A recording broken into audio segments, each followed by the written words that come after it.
કોણ બેટો અને કોણ પિતા?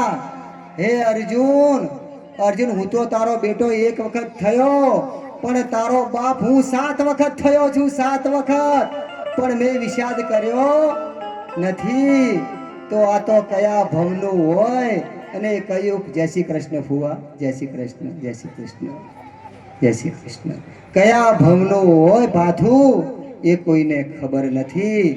હવે ભગવાન શ્રી કૃષ્ણ વાસુદેવ દ્વારિકામાં છે, અષ્ટપટરાણી સાથે લગ્ન થાય છે. અને હવે ભગવાન જુઓ, પાંડવો યજ્ઞ કરે છે. આ 11મો સ્કંદ અને 12મો સ્કંદ છે. 11 અને 12મા સ્કંદમાં પ્રવેશ કર્યો છે. ઇન્દ્ર રાજા તમે વિરામ લેજો.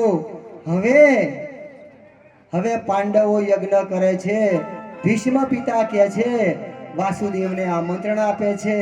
અને ભીષ્મ પિતાને બધા કહે છે, આ યજ્ઞમાં સૌથી અગ્ર, સૌથી પ્રમુખ પૂજા કોની થાય? પ્રમુખ પૂજા એ તો આપણા બાલ ઠાકોરની જ થાય, બાલ કૃષ્ણની, આપણા શિવની પ્રમુખ પૂજા હોય.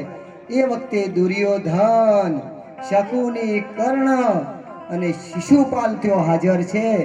ભીષ્મ પિતા જાહેર કરે છે કે પ્રમુખ પૂજા એ તો દ્વારિકાધીશ, બોલીએ દ્વારિકાધીશ કી.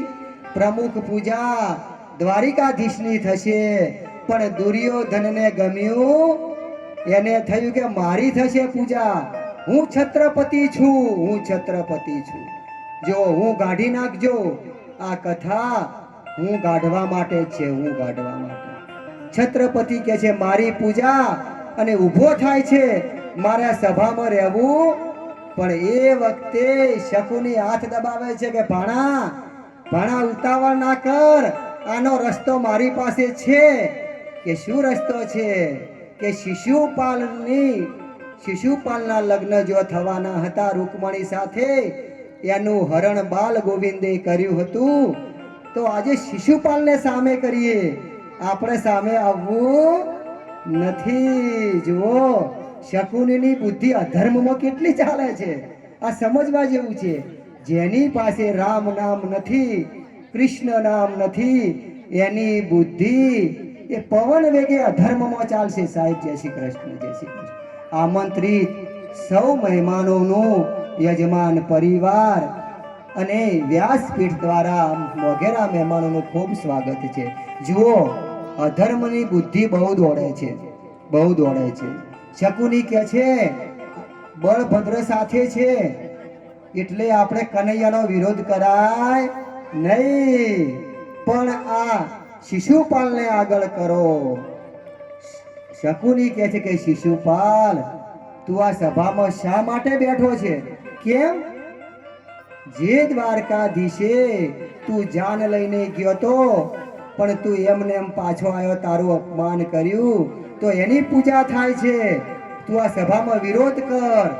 જોજો હો, એક વાત ઉતારજો. સદકાર્યનો વિરોધ કરતા જો થાય તો મંડપમાં આવીને બેસજો, ભગવાનનો ભાવ લેજો. પણ કોઈ પણ રીતે સદકાર્યનો વિરોધ કરતા વાણી, મન, કર્મ અને વચનથી આપણાથી થાય એટલું કરવું. પણ સારા કાર્યનો વિરોધ, અને જો વિરોધ જ કરવો હોય તો કોઈ રાવણ બનતું હોય, કોઈ કંસ બનતું હોય, કોઈ દુર્યોધન બનીને અધર્મ કરે, ત્યો જઈને વિરોધ કરજો, ત્યો જઈને. પણ સદકાર્યનો વિરોધ જીવનમાં કરતા નહીં. ભેઢી કાચી બનશે, ભેઢી કાચી બનશે. જો ભેઢીને પાકી કરવી હોય તો સારા કાર્યમાં ભાગ લેજો, સારા કાર્ય. આ કથા ફક્ત યજમાન પરિવારની કથા નથી, સમસ્ત ગામ અને જે શ્રવણ કરવા આયા આ સૌની કથા છે. સૌની. કેમ? સૌના હૃદયમાં લાલો છે, સૌના હૃદયમાં બાલકૃષ્ણ છે. બાલકૃષ્ણ પ્રગટ થઈ ગયો છે. હવે શિશુપાલ ઊભો થાય છે. જો કોઈની વાત સાંભળતા આ શિશુપાલ જેવું કરતા નહીં, શિશુપાલ જેવું કરતા નહીં. શકુની તો કેટલાય મળશે, ડગલે ને પગલે શકુની મળશે, પણ શિશુપાલની જેમ ઉશ્કેરણી કરતા અને ઊભો થાય છે કે ભીષ્મ પિતા આ ગોવાળિયાની પૂજા ના હોય. આ ગોવાળી ભગવાન બળભદ્ર ઊભા થાય છે. શિશુપાલ બળભદ્ર હળ લે છે. ભગવાન કે દાઉ ભૈયા બેસી જાઓ. એની માને વચન આપ્યું છે કે 100 ભૂલો માફ કરીશ. 100 ભૂલો માફ કરીશ. પણ શિશુપાલ આજે ગર્વમાં છે, અહંકારમાં છે. ગોવાળિયા અભણ ખૂબ ગાળ બોલી, ભગવાનને ખૂબ ગાળો બોલી. અને તારે 2 માં છે, 2 માં છે. અને તું ચોર છે, માખણ ચોર છે. તું માખણ ચોર છે, મામાનો હત્યારો છે. ખૂબ બોલ્યો. દેવરામ કાકા જય શ્રી કૃષ્ણ. ખૂબ બોલ્યો અને કે છે તારે 2 બાપ છે. ભગવાન હસવા લાગ્યા. શિશુપાલ તું સાચું બોલે છે, મારે 2 માએ છે અને 2 બાપે છે. વસુદેવ અને નંદ બાબા. દેવકી ને મારી માં જશોદા. મારી માં જશોદા. હવે ભગવાન વગડીના વેઢે ગણી રહ્યા છે 99. શિશુપાલ ઉભો રહેજે. હવે એક શબ્દ બોલતો પણ શિશુપાલને ગર્વ છે. જેવો શિશુપાલ બોલ્યો, ભગવાને ટચલી વગડી પર સુદર્શન ધર્યું. અમરશ્યામ પાંડવોની સભામાં એનું મસ્તક ધડથી અલગ કર્યું. દુર્યોધન કે મામા ચાલો, યજ્ઞમાં રહેવું નથી. કર્ણ અને દુર્યોધન અને શકુની હસ્તિનાપુર પાછા આવે છે.